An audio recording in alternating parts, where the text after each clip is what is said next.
Gujarat Titans अभी 12 अंक पे है। राजस्थान के सामने ये मुकाबला जीते, 14 अंक पे पहुंचे और ये चाहेगी कि प्लेऑफ्स की रेस में आगे बढ़े और सिर्फ क्वालिफाई ना हो, नंबर 1-2 की पोजीशन आगे जाके जब लीग खत्म हो उस पे बरकरार रहे। तो उनके लिए भी जीतना ये मुकाबला बड़ा जरूरी है। वहीं पे राजस्थान रॉयल्स बिल्कुल भी सीजन अच्छा नहीं रहा, बहुत ज्यादा मुश्किलें आई है, लेकिन वो चाहेगी जो अभी 4 अंक पे है कि भाई अपनी शाख के लिए, अपने फैंस के लिए एक मुकाबला जीते जहां पे आगे जाके अपने प्लेयर्स का थोड़ा कॉन्फिडेंस उनका बढ़े और साथ ही में टीम की जो एक फॉलोइंग होती है उसको भी बरकरार रखे और आगे बढ़ाए, क्योंकि फैंस को भी तो खुश करना है ना।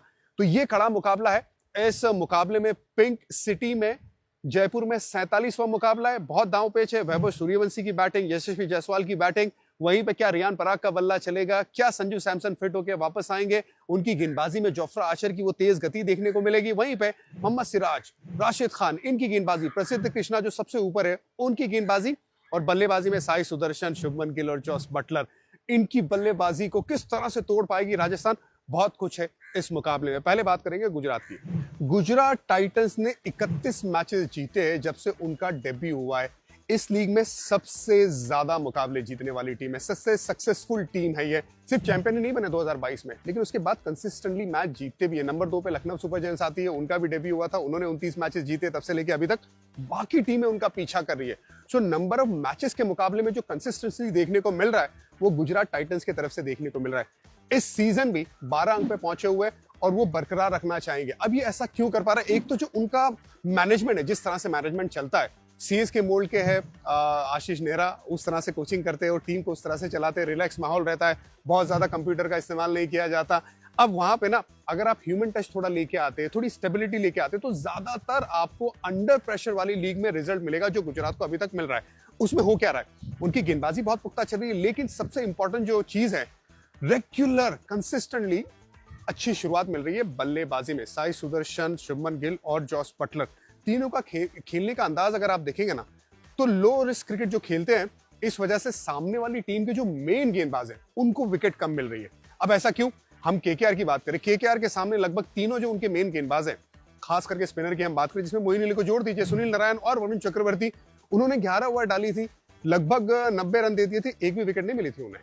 अब ये प्रॉपर प्लान के तहत करते हैं और रेगुलर अभी तक कर पाए, आगे जाके चीजें बदल सकती है, लेकिन जब आप ऐसा करते कि मेन टीम के जो गेंदबाज है उन्हीं को अगर आप विकेट नहीं देंगे, तो फिर बाकी गेंदबाजों को अपना कद बड़ा करना पड़ेगा और आप उस चक्कर में प्रेशर डाल सकते हैं बाकी गेंदबाजों पे। बिल्कुल वही चल रहा है गुजरात टाइटंस के लिए। नॉर्मल क्रिकेट खेलते जा रहे हैं, स्वीप लगाते हैं, कट लगाते हैं, सामने की तरफ अच्छे शॉट्स लगाते हैं ये तीनों बल्लेबाज, और फिर लैप का इस्तेमाल तभी करते हैं जब लगता है कि कोई बैक ऑफ लेंथ गेंदबाज ज्यादा गेंदबाजी कर रहा है। मैंने साई सुदर्शन के बारे में एक्सप्लेन किया था, तुषार देशपांडे को लैप लगाया, हेजलवुड को लैप लगाया, क्योंकि शॉर्ट बॉल डालते हैं ना वो। अब इसी वजह से आप देखेंगे जॉस बटलर भी वही काम करते हैं, जो उन्हें लगता है कि ये मुझे तंग कर सकता है उसको लैप लगाते, ताकि वो अपने गेम प्लान से हट जाए। गेम प्लान बहुत अच्छा और शुरुआत में लो रिस्क क्रिकेट, इसी वजह से गुजरात टाइटंस को अभी तक बहुत अच्छी कामयाबी रेगुलर मिल रही है। 2 गेंदबाजों के बारे में बात करना चाहूंगा, प्रसिद्ध कृष्णा और साई किशोर। देखिए ये ऐसे गेंदबाज है, अगर आप ऑक्शन में गुजरात के जाते, रैंक करते कि कौन सा नंबर 1 गेंदबाज है, तो आप कहते राशिद खान उनका नंबर 1 गेंदबाज, मोहम्मद सिराज आगे जाके इस पिच पर अच्छी गेंदबाजी करेंगे, बाकी गेंदबाजों का नाम आता, यहां तक ईशांत शर्मा प्रसिद्ध कृष्णा से आगे निकल जाते एक्सपीरियंस के मामले में। लेकिन पर्पल कैप है प्रसिद्ध कृष्णा के पास, साई किशोर ने बहुत बड़ा जिगरा दिखाया, विकेट निकाल रहे हैं, यहां तक कि आखिरी ओवर डालने के लिए तैयार होते। एग्रेशन, इनकी जो एग्रेशन है वो कमाल की है। एग्रेशन सिर्फ ये नहीं है कि आंखों से डराना या जुबान से कोई बात करनी है। केएल राहुल बल्लेबाजी कर रहे थे, दिल्ली के सामने मुकाबला था, अहमदाबाद में सेट नजर आ रहे थे, प्रसिद्ध कृष्णा गेंदबाजी करने आए, क्या किया? यॉर्कर डाला। वही तो एग्रेशन है ना, कि भाई ऐसा बल्लेबाज है जिसको मैं आउट करने के लिए क्या कर सकता हूं और उस डिलीवरी को मैं पूरी तरह से बैक करूं और उसको सक्सेसफुली एग्जीक्यूट करूं।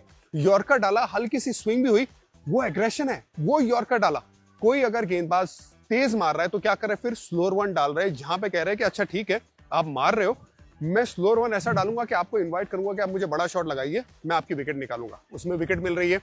वाइड यॉर्कर का भी इस्तेमाल कर रहे हैं, लेंथ का भी इस्तेमाल कर रहे हैं। संजू सैमसन को लेंथ में आउट किया था इससे पहले वाली मैच में, जरूर शॉट थर्ड मैन पे गए थे, लेकिन प्रसिद्ध कृष्णा बोल रहे कि अगर आप मेन गेंदबाज है, मेन बल्लेबाज है, तो मैं मेरी टीम का मेन गेंदबाज हूं जो आपकी विकेट निकालूंगा। उस एग्रेशन से अभी उन्हें कामयाबी मिल रही है। वही साई किशोर भी ना डर नहीं रहे, चाहे कोई भी बल्लेबाज आ जाए, आंखों में आंखें डाल के देखते हैं, और आखिरी ओवर भी डालना है ना तो दड़ के एकदम बिना डरे लड़के क्रिकेट खेल रहे, इसी वजह से इन्हें फायदा भी हो रहा है। अब एक ही चिंता का विषय है ना गुजरात के लिए, मेरा ये मानना है कि टॉप 3 बढ़िया चल रहे, मिडिल ऑर्डर इतना ज्यादा एक्सपोज हुआ नहीं है, और ऐसा लगता है कि आने वाले टाइम में ना अगर 3 विकेट गिर गई जल्दी, अगर 2 विकेट गिर गई जल्दी, तो फिर इनका मिडिल ऑर्डर जो बल्लेबाजी है ना वो एक्सपोज होगा।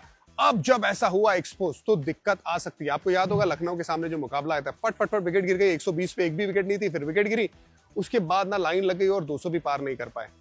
तो मुझे डर इसी बात का है गुजरात के लिए कि मिडिल ऑर्डर बल्लेबाजी ना आने वाले टाइम में अगर सिचुएशन ऐसी आ जाए कि क्वालिफाई हो गए, तो फिर मिडिल ऑर्डर बल्लेबाजों को ना थोड़ी ज्यादा बैटिंग दीजिए, ताकि उनको ना एक गेम टाइम ज्यादा मिले और उनका कॉन्फिडेंस भी ऊपर है। क्योंकि जब क्वालिफिकेशन का टाइम आता है, जब नॉकआउट का टाइम आता है, तब आपके ज्यादातर बल्लेबाज, आखिरी के भी बल्लेबाज ना फॉर्म में होना बड़ा जरूरी है।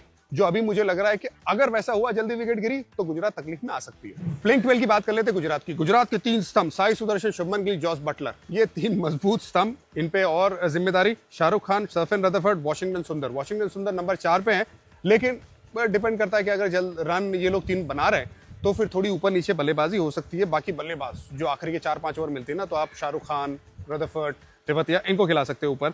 राहुल तेवतिया नंबर 7 पे, राशिद खान नंबर 8 पे। बैटिंग डेप्थ हो गई है ना वाशिंगटन सुंदर के आने से। साई किशोर, मोहम्मद सिराज, प्रसिद्ध कृष्णा। अब बात आ जाती है ईशांत शर्मा। ईशांत शर्मा अच्छी गेंदबाजी कर रहे हैं। पिछले मैच में ना यशस्वी जायसवाल को अरशद खान ने आउट किया था, आपको याद होगा अहमदाबाद में जो मुकाबला था। क्या अरशद खान के बारे में सोचेंगे?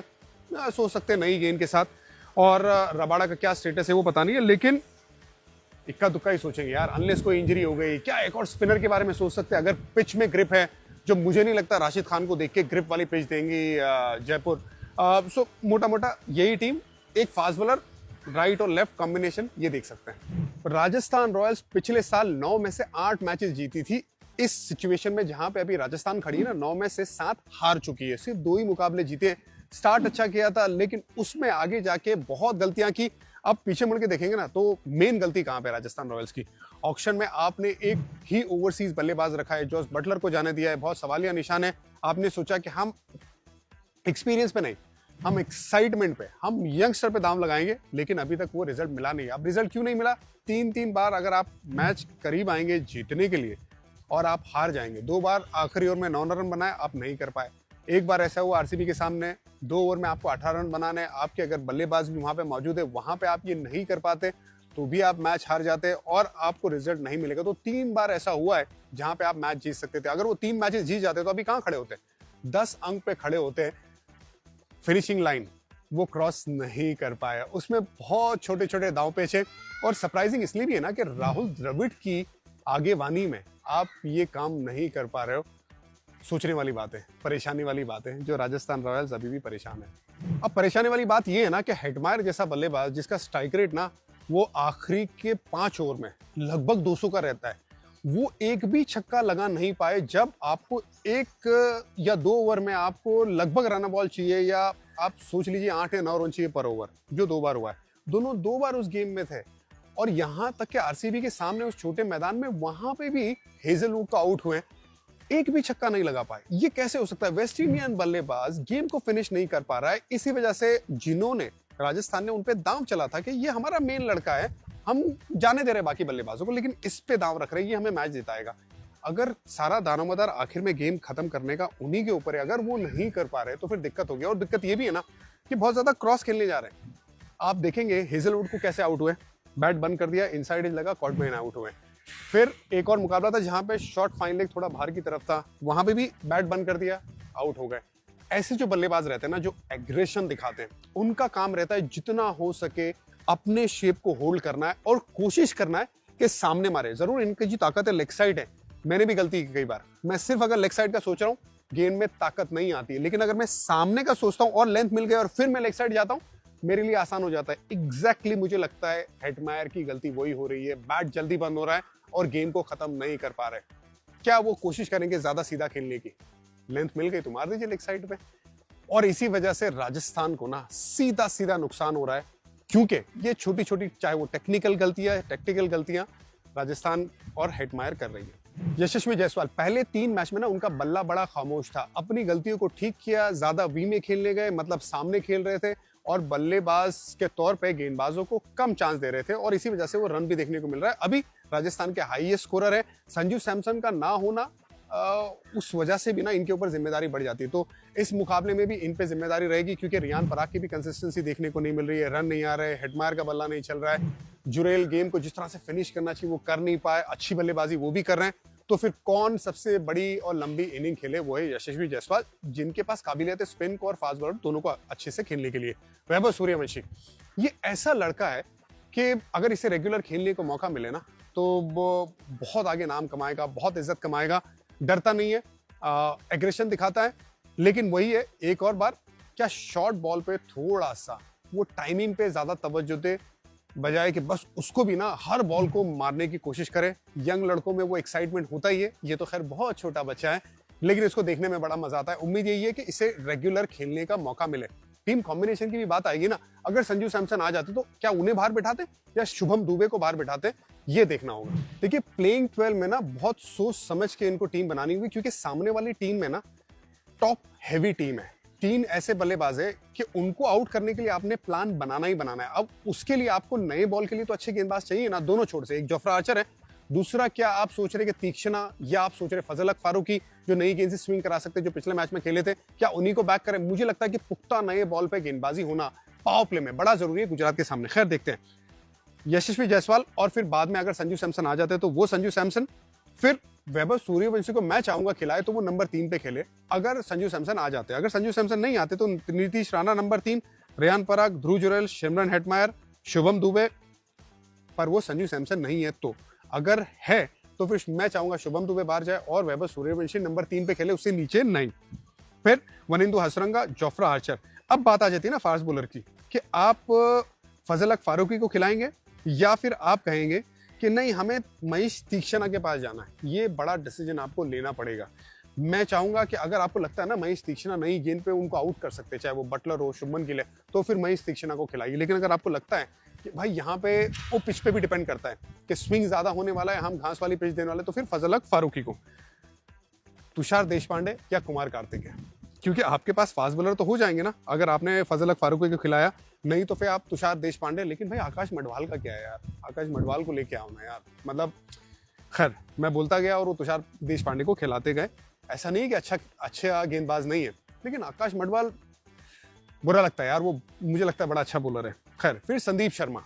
अब यहाँ पे ना संदीप शर्मा का रोल थोड़ा सा अलग है, तो फिर कोशिश करिए कि नया बॉल एकदम दोनों एंड से पुख्ता हो, क्योंकि आपको नई बॉल से विकेट निकालना ही निकालना है। इन तीनों बल्लेबाजों के सामने नहीं मिलाना तो फिर वो गेम लेके चले जाएंगे। सीधा मैचअप पे आते हैं, शुभमन गिल बनाम जोफ्रा आर्चर। पिछली बार मैंने बात की थी तो आप लोगों ने बड़ी रील बनाई कि इन स्विंग में आएंगे, आउट हो जाएंगे, बोल्ड हुए। बिल्कुल जोफ्रा आर्चर ने वैसे ही किया शुभमन गिल के सामने। लेकिन इस बार वो मैचअप में मैं ये देखना चाहूंगा कि शुभमन गिल के जो हाथ है हिप से बाहर जाते हैं, बॉटम हैंड का इस्तेमाल होता है।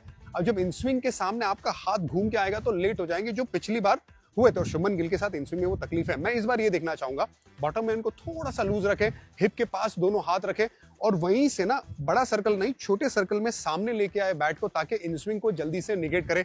ये मैचअप मैं देखना चाहूंगा कि उसको किस तरह से निगेट करते हैं। दूसरा, नीतीश राणा बनाम राशिद खान। बहुत अच्छा खेले नीतीश राणा, 95 रन लगभग बना दिए, स्ट्राइक रेट भी अच्छा है, स्वीप अच्छा खेलते, रिवर्स स्वीप का इस्तेमाल करते हैं उनके सामने। क्या राशिद खान वो 2 फील्डर को लगा के गेंदबाजी करे और उन्हें कहे कि यार यहाँ पे आपको मैं मारने नहीं दूंगा, आप सामने मारिए। वो मैचअप में क्या दांव पेश होते, ये मैं देखना चाहूंगा। इसके बाद रियान पराग बनाम राशिद खान। 2 बार आउट किया है, सिर्फ कुछ 28 गेंदें डाली है, 24 रन बनाए, स्ट्राइक रेट भी एकदम नीचे है। मैं देखना चाहूंगा क्या पैर चलाते, फुटवर्क क्या फास्ट फुटवर्क में तब्दील करते और उनके सामने अच्छा प्लान के साथ एग्रेशन या तो फिर एक प्रॉपर प्लानिंग के तहत बल्लेबाजी करते, ये देखना चाहूंगा। वहीं पे राशिद खान, मुझे लगता है अगर थोड़ी सी ग्रिप मिली ना तो बिल्कुल ये जो बीच वाले बल्लेबाज हैं उनको परेशान करेंगे। एक और मैचअप तो होगा ना कि स्ट्राइक रेट अच्छा है सिमरन हेटमायर का राशिद खान के सामने, लेकिन उनके सामने आउट भी होते हैं। तो वहां पे किस तरह से सिमरन हेटमायर गेम को आखिर तक ले जाके खत्म करने की कोशिश करते, ये मैचअप मैं देखना चाहूंगा। अरशद खान बनाम यशस्वी जायसवाल। अरशद खान किस तरह से 2 मैच खेले, 2 बार आउट किया। पिछले मैच में भी हमने देखा था कि वो पॉइंट के फील्डर पे आउट हुए थे जब वो ज्यादा स्क्वायर खेलने की कोशिश कर रहे थे। अब चीजें बदल गई है, यशस्वी ज्यादा सामने खेल रहे हैं। क्या अरशद खान फिर से कोशिश उन्हें करवाएंगे कि भाई आपको मैं सामने खेलने नहीं दूंगा, लाइन और लेंथ ऐसी डालूंगा कि आप स्क्वायर खेलने जाए शुरुआत में? क्या वापस फंसा सकते हैं और क्या काउंटर कर सकते हैं यशस्वी जायसवाल? गुजरात तो आगे है ना, गुजरात बिल्कुल आगे है, गुजरात को ही ये मैच जीतना चाहिए अगर मोमेंटम की बात करें। लेकिन राजस्थान किस तरह से जीत सकती है? एक चीज करके जीत सकती है। अगर तीनों बल्लेबाजों में से 2 को आउट कर दिया पहली 6 या 7 ओवर में, तो फिर राजस्थान का पलड़ा भारी हो जाएगा।